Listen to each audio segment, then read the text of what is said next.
On Christmas Eve of 2015, I was partying on the rooftop of a high-rise building in New York City. There was a small, I guess you could call it platform area, where chairs and tables had been set up, and all around the rails someone had hung up red and green Christmas lights. There was about 6 of us on the platform drinking and smoking, and taking in the view of the city. But with the wind, it was just too cold to stay out there for long. I was just visiting the city with friends, and once I had my fill of the cold, I went back inside and mingled with the people who worked in the office. After another 45 minutes or so, I went back outside to have a cigarette, and found myself alone on the platform. I walked to the edge and leaned out over the side, the wind nearly ripping the cigarette out from between my fingers. I turned around and put my elbows on the railing, and looked up at the building behind me. It had one of those tall spires with a flashing red light on the top to alert low-flying planes. As I looked at it, I paused, and my cigarette fell from my lips. Something was on the spire. Something alive. Distracted before by the wind and the faint sounds of traffic below, I hadn't heard the sound of something hard tapping against metal. The red glow of the tower light flashed on and off, and I could faintly make out something wrapped around like a snake moving down the spire, and the shine of light reflecting off its body as the scarlet hue illuminated it for a few seconds at a time. I stood stunned, and slowly went for my phone to take a video. My body was moving slowly, as if instinct was telling me any sudden movements would be a mistake. I dug through the pockets in my purse blindly, looking for my phone, not taking my eyes off the thing. It was definitely moving, sliding down the pole like a single droplet of water moving down an icicle. I remember thinking, should I be screaming? As soon as my hand found my cell phone, the thing spread 2 massive bat-like wings. For context, there was a standard-sized American flag hanging vertically on the landing just beneath the spire, where I presumed maintenance people would stand. Each wing was easily twice the size of the flag. I dropped my purse and phone and sprinted back inside the office, catching my foot and falling flat on my face upon the carpet. I felt a whoosh of cold air behind me that hit me hard like a wave on the beach. I started wailing and choking on my own breath, and was convinced at any moment I would hear alarms and would see spotlights combing the city.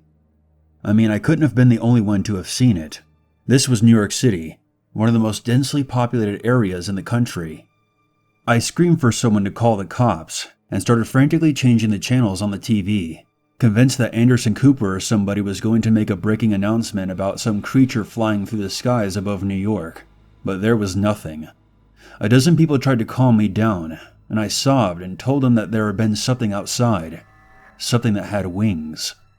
I went into the bathroom and vomited, not because I was worried about the creature, but because everything else happening around me seemed so normal, and no one was reacting. Someone ended up calling an ambulance for me, and the attendants checked me out in the hallway, but I was fine. I wasn't even close to being drunk. I made quite a scene at that party, and I have not been invited back. They call me the Dragon Chick, and no one believes my story. My therapist told me that I should write all this down to reflect upon it, and try to make sense of it. This is the 5th time I have, and nothing is becoming any clearer. Please, someone out there, tell me you've seen it too. I need to know that I'm not crazy.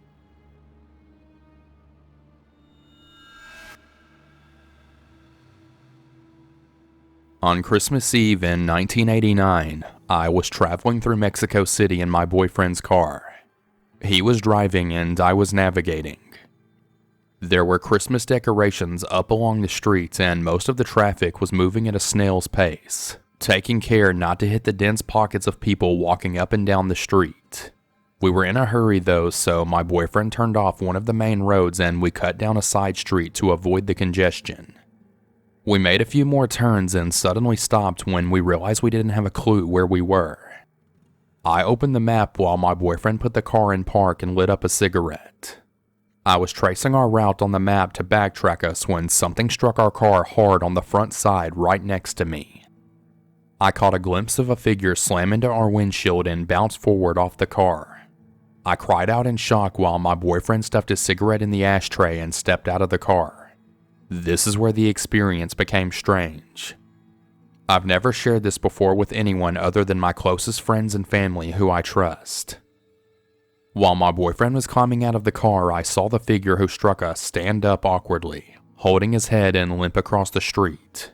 My boyfriend completely ignored him and bent down to look at the front of the car. I rolled down my window and called out, "Hey!" to the man as he limped away. My boyfriend, thinking I was yelling at him, called back to me, "Don't get out." I called back, "What? Why?" And my boyfriend stood back up and I noticed blood on his pants from where he had knelt down. "He's dead," my boyfriend said, and he rubbed his face. "What? No, he's not, I turned and started to point in the direction the man had limped away in, but he was gone. I got out of the car and stood up. I saw enough to understand what my boyfriend meant. The man we had struck had flipped off the windshield and caught his head in a storm drain. His neck was very clearly broken and he was bleeding heavily from 2 different compound fractures in his legs where he had struck our car with his bike. The bike itself was lying on its side by my feet, the front wheel bent sideways and the back wheel still spinning. I was in shock and kept jerking my head back and forth down the street the man had limped down on and the figure at my feet. It didn't make sense. They were wearing the exact same clothes. "How many people did we hit?" I asked my boyfriend. He looked at me like I had hit my head. "Only one," he replied. Then he started waving his arms to flag down a police car. I sat down on the sidewalk and stared at the ground, feeling like I was going to be sick. I wasn't crazy. I hadn't seen a ghost because I had seen the shadow of the man cast on the stone wall behind him as he stood up and limped away. But there he was. The exact same man who had stood up right there on the ground in front of our car. The police blocked off the area, examined the bike and our cracked windshield, and determined the guy had been speeding down the hill on his bike and struck us without applying the brakes. They asked me what I saw, and the best that I could do was stammer that it happened so fast. I thought we had hit 2 people. We got a ride from a family member to my boyfriend's house, but I was still in such a state of shock that I couldn't even touch the dinner that had been prepared for us. People have since asked if the man who stood up was bloody or if I could see the whites of his eyes. Honestly, I don't recall seeing either. All I could say with certainty is that he stood up, held his right hand to his head, and limped away. He didn't react to my boyfriend stepping out of the car. I don't know if I believe in ghosts or life after death, but if that's the case, this man was physically reacting to the impact that had killed him, seeming not to have noticed that he was dead.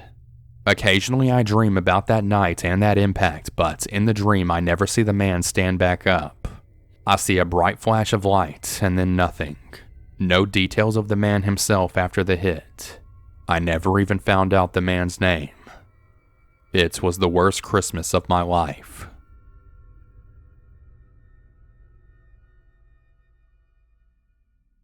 My goal in writing this out isn't to have it shrugged off as just another entertaining online horror story. I sincerely want to know if this experience or anything similar has happened to anyone else. That may help me sleep better at night, knowing that it's not all just in my head. I'll admit that I suffer from PTSD, but this is so much different from anything else that I've ever experienced during one of my episodes. Last Christmas, my friends and I had planned to meet at our hunting cabin and have a rustic holiday detached from the rest of the world.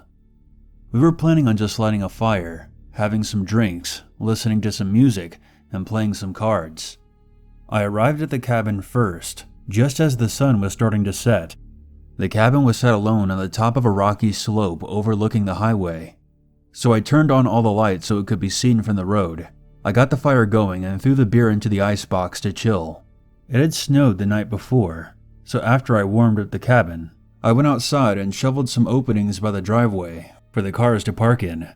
The entire time I was outside, I had that feeling that I wasn't alone. Not necessarily that I was being watched, but that someone else was on the property. I shook it off as paranoia. Unless they were here for the cabin, there was no reason to be this far up the hill. There was nothing else around except for trees and power lines. I went back inside and noticed a couple of missed calls on my cell phone. My friends had called me to tell me that they were on their way and that they would be there within the hour. I got the food going in the oven and brought in some more firewood. I had been sitting down for about half a minute, putting my feet up when I heard knocking at the window. It was a harsh rapping, clearly someone that was trying to get my attention. I paused and looked up. The noise hadn't come from the window around front. It came from the back window near the kitchen sink. It was the exact opposite direction that someone should be approaching from. That side of the cabin faced the woods. I stood up slowly and walked over to the window and peered out, half expecting to see one of my friends pranking me, but there was no one at the window. I peered out across the small area behind the cabin, and I couldn't see any movement.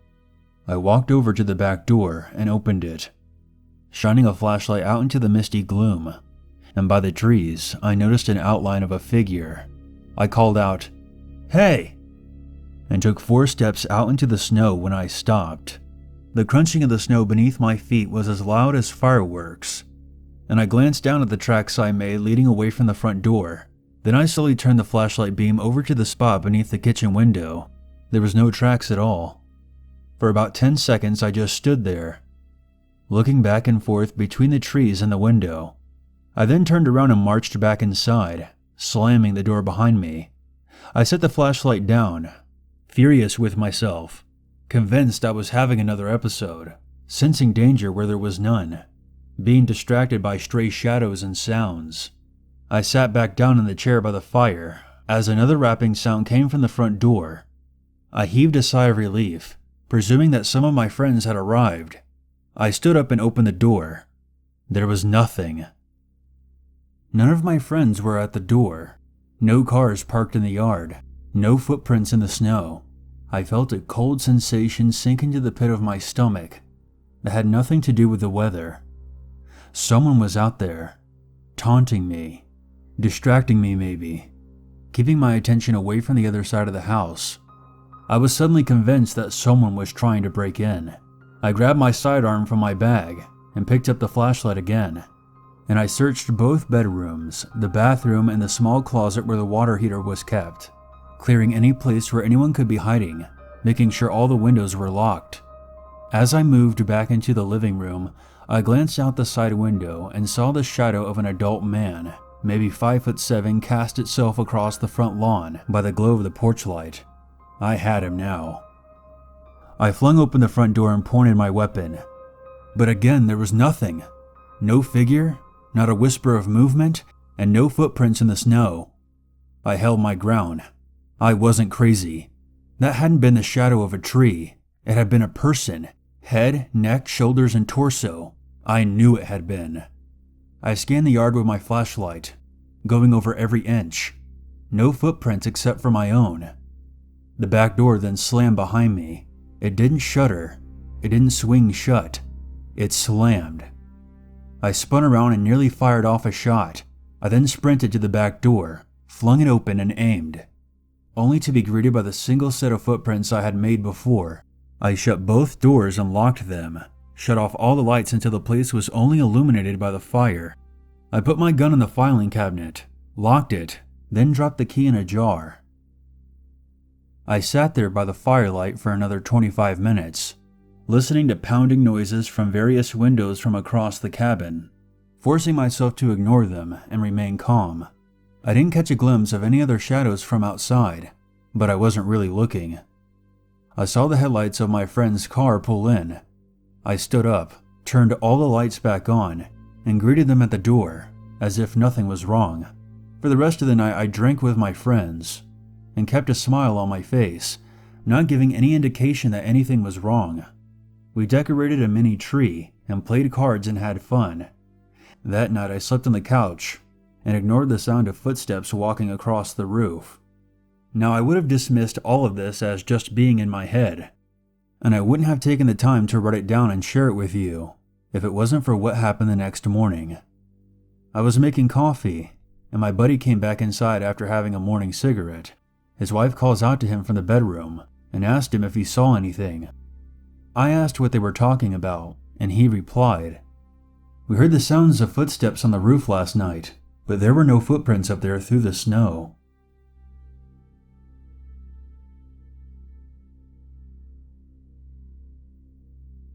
The best story my grandfather ever told me happened back when he was 18 years old on Christmas Eve in 1959. He was lying on his couch with a broken leg, which was perched on the arm of the couch, all wrapped up in a cast. He was listening to the radio and watching the snow fall outside as he used the poker to adjust the wood in the fire. It was about 8 p.m. and he was alone in the house. His family lived on a farm in the middle of nowhere in Kansas, and his father and brothers were across the property in the barn, roughly about a mile away. He doesn't recall where his mother was. He was reading something in the newspaper about President Eisenhower when there came a furious pounding at the door. An enraged voice screamed from the other side of the door that Owen, my great-grandfather, was going to die tonight. My grandfather didn't respond to this. Unable to move off the couch, he pulled the rug across the room until the shotgun which had been leaning against the fireplace was in reach, and he picked it up and cocked it, pointing it towards the front door. My grandfather says for the next 5 to 10 minutes, the man continued screaming, circling the house and pounding on windows, screaming for Owen to come out. He was clearly drunk and out of his mind and wasn't leaving the house until someone opened up. My grandfather winced as the man banged on the window right above the couch, but he still didn't move or acknowledge him. Finally, the man returned to the front door and pounded on it until he kicked it in. My grandfather said that he felt the blast of cold air and the stench of tobacco and whiskey as the man stomped through the dark hallway and walked right into the living room. He was a tall, lanky guy with brown teeth and an uneven gray beard, like he had only shaved part of his face. The guy's eyes were as big as hubcaps and he was barefoot, which was crazy as it was snowing outside. For about 10 seconds, the guy didn't even notice my grandfather, but was glancing around the room quickly, his eyes darting back and forth like a rat until his eyes fell upon the couch. He saw my grandfather, he saw the shotgun, and he froze like a deer in the headlights. My grandfather cocked the hammer back on one of the barrels. He had him dead to rights and the intruder knew it. My grandfather snapped, "Get the fuck out!" The man took a step back, looking more enraged than afraid. "Where's Owen?" he hissed. "Get out!" my grandfather yelled. The guy turned around, walked into the kitchen, and dug through the pantry until he found a pint of whiskey. He even turned around and looked back into the living room just to make sure the shotgun was still up. He threw back the whiskey, dropped the bottle in the sink, and walked out, calling back over his shoulder, "Tell Owen I said Merry Christmas." Once the guy was outside, my grandfather heard him knock over the pile of firewood by the steps.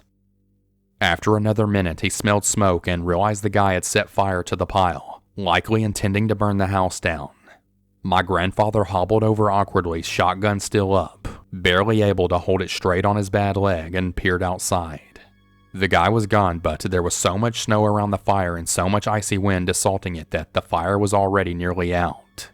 When Owen and the others got back and saw the charred marks on the front stairs, they asked what happened and my grandfather told them everything. Owen flew into a rage, took the shotgun, and followed the guy's tracks out across the fields with a lantern. He didn't come back until Christmas morning when the family was all gathered in the kitchen for breakfast. Owen tossed the gun down and hissed that the fucking thing hadn't even been loaded. When my grandfather asked if he got him, Owen nodded and responded, "Oh yes." And that was it. He never got my great-grandfather Owen to report exactly what happened or even know how he knew the man. My grandfather said that he never saw the stranger ever again. I asked him if he thought Owen had killed him and he responded, "I'm almost positive that he did." When I asked, "But how did he do it with no ammo in the gun?" my grandfather looked back at me and said, "There's dozens of ways to kill a man with your hands."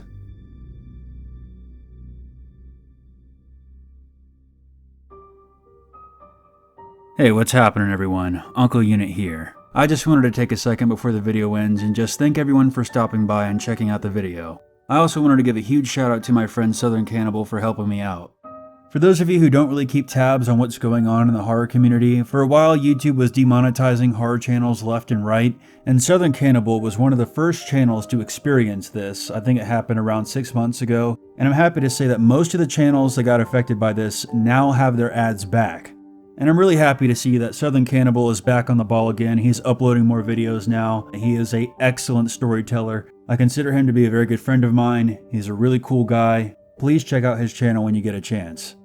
And again, a big thank you to everyone who supports this channel, who supports the horror community. Without you guys, we couldn't keep this going.